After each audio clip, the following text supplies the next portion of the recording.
Hello guys, welcome back to the another new video. ఈ వీడియోలో మనం యాష్ యొక్క టాప్ 5 స్ట్రాంగెస్ట్ స్టార్టర్ పోకెమాన్స్ని అయితే చూడబోతున్నాం. బట్ ఈ వీడియోలో నేను పికచ్యూని అయితే ఇంక్లూడ్ అయితే చేయడం లేదు, ఎందుకంటే అది నార్మల్గా స్టార్టర్ పోకెమాన్ అయితే కాదు. స్టార్టింగ్లో యాష్ లేట్గా ప్రొఫెసర్ ఓక్ దగ్గరికి వెళ్ళేసరికి స్టార్టర్ పోకెమాన్స్ అన్ని కొత్త ట్రైనర్స్ అయితే తీసుకుని వెళ్ళారు. అందుకని ప్రొఫెసర్ ఓక్ యాష్కి పికచ్యూని అయితే ఇచ్చాడు. అందుకని ఈ వీడియోలో నేను పికచ్యూని అయితే ఇంక్లూడ్ అయితే చేయడం లేదు.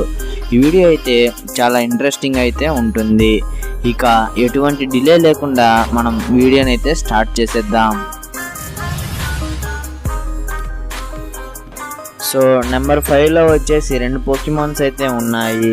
అవి టోర్టెరాన్, బల్బజార్. బట్ నేను ఈ రెండిట్లో టోర్టెరాన్ అయితే పిక్ చేస్తాను, ఎందుకంటే టోర్టెరా స్టార్టింగ్ ఫామ్ అయిన టాట్విగ్ని మనకు యానిమేలో కొంచెం పవర్ఫుల్గానే చూపించారు. అండ్ దాని స్పీడ్ అండ్ ఫాస్ట్గా చేసే అటాక్స్ చాలా పవర్ఫుల్గా ఉండేవి. తర్వాత గ్రాటిల్గా ఎవాల్వ్ అయిన తర్వాత దాని సైజ్ పెరిగింది అండ్ మూవ్ స్పీడ్స్ కూడా తగ్గాయి. అండ్ దాని తర్వాత చాలా బ్యాటిల్స్ అయితే గ్రాటిల్ ఓడిపోయింది. అలా ఒకరోజు టోర్టెరాగా ఎవాల్వ్ అయిన తర్వాత పాల్తో బ్యాటిల్ అయితే జరుగుతుంది. అందులో పాల్ టోర్టెరాని ఎలా అర్థం చేసుకోవాలో చెప్తాడు. దాని తర్వాత నుండి టోర్టెరాని ఒక డిఫెన్సివ్ బీస్ట్ అని తెలుసుకుంటాడు. దీని పవర్ఫుల్ అటాక్ వచ్చేసి లీఫ్ స్టామ్. అండ్ ఈ పోకెమాన్ యాష్ సినోలిక్ బ్యాటిల్స్లో కీ రోల్ అయితే ప్లే చేసింది. అందుకని నేను దీనిని టాప్ 5లో అయితే పెట్టాను. సో మన ఈ లిస్ట్లో టాప్ 4లో వచ్చేసి ఉండే పోకెమాన్ ఇన్ఫర్నేప్. ఈ పోకెమాన్ గురించి పెద్దగా పరిచయం చేయాల్సిన అవసరం లేదు. పోకెమాన్ చూసే ప్రతి ఒక్కరికి ఈ పోకెమాన్ గురించి తెలిసే ఉంటుంది. అండ్ దీని యొక్క బ్లేజ్ అబిలిటీలోకి వెళ్తే దీని పవర్ని అండ్ అటాక్స్ని ఆపడం చాలా కష్టం అవుతుంది. దీని పవర్ని మనం యాష్ వర్సెస్ పాల్ సినోలిక్ ఫైనల్ బ్యాటిల్లో అయితే చూడవచ్చు. అందులో ఇన్ఫర్నేప్ యొక్క ఫుల్ పవర్ని అయితే మనకి చూపించారు. అందుకని దీనిని నేను నెంబర్ 4లో అయితే పెట్టాను. సో మన ఈ లిస్ట్లో నెంబర్ 3 వచ్చేసి సెప్టైల్. దీని lightning speed and fast moves and strongest అటాక్స్తో లెజెండరీ పోకెమాన్ అయిన డార్క్ రైని కూడా డిఫీట్ చేసింది. అండ్ దీని లీఫ్ బ్లేడ్ అటాక్ అయితే చాలా పవర్ఫుల్గా ఉంటుంది. ఈ పోకెమాన్ యాష్ స్ట్రాంగెస్ట్ పోకెమాన్స్ టీంలో ఒకటి. అండ్ ఇది యాష్ని చాలా బ్యాటిల్స్లో అయితే గెలిపించింది. అందుకని నేను ఈ పోకెమాన్ని నెంబర్ 3లో అయితే ఉంచాను. అండ్ మన ఈ లిస్ట్లో టాప్ 2లోకి వస్తే అదే గ్రెనింజా గురించి కూడా ప్రత్యేకంగా చెప్పాల్సిన అవసరం లేదు. అండ్ దీని బాండ్ ఎవల్యూషన్ అయితే నెక్స్ట్ లెవెల్లో ఉంటుంది. అండ్ దీని పవర్ ఒక మెగా ఎవల్యూషన్ పవర్తో ఈక్వల్గా అయితే ఉంటుంది.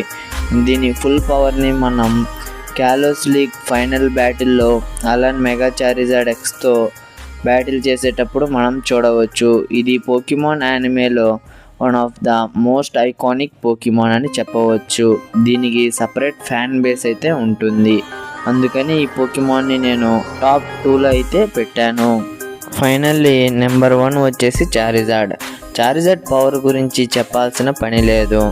ఎస్పెషల్లీ యాష్ చారిజార్డ్ని చార్స్విక్ వ్యాలీలో వదిలి వెళ్ళినప్పటి నుంచి కొత్త మూవ్స్ నేర్చుకుంటూ వస్తుంది. అది ఫ్లయింగ్ టైప్, డ్రాగన్ టైప్ మూవ్స్ని కూడా చేయగలదు. యాష్కి ఎప్పుడు చారిజార్డ్ హెల్ప్ అవసరమైనా అది అక్కడికి వస్తుంది. ఈ పోకెమాన్ లెజెండరీ పోకెమాన్స్ అయిన ఆర్టికోని కూడా ఓడించింది. అండ్ ఈ పోకెమాన్కి కూడా సపరేట్ ఫ్యాన్ బేస్ అయితే ఉంది. ఇది కూడా most iconic Pokemon in the Pokemon anime. And Ash strongest Pokemon టీంలో ఫస్ట్ పోకెమాన్గా అయితే ఉంటుంది. అందుకని దీనిని నేను నెంబర్ 1లో అయితే ఉంచాను. సో గైస్, ఇదైతే ఇవాల్టి ఈ వీడియో మీకు నచ్చిందని అనుకుంటున్నాను. ఇవి నా పిక్స్ మాత్రమే. ఒకవేళ ఇది మీకు నచ్చకపోతే మీరు అనుకునే టాప్ 5 ఆర్డర్ ఏమిటో కామెంట్ అయితే చేయండి. ఇందులో మీ ఫేవరెట్ పోకెమాన్ ఏదో కూడా చెప్పండి. ఈ వీడియో మీకు నచ్చినట్లయితే లైక్ చేయండి. అండ్ మరిన్ని పోకెమాన్ కంటెంట్ ఉన్న వీడియోస్ కోసం మన ఛానల్ అయితే సబ్స్క్రైబ్ అయితే చేసుకోండి. Thanks for watching. నెక్స్ట్ వీడియోలో కలుద్దాం. Until then, bye bye.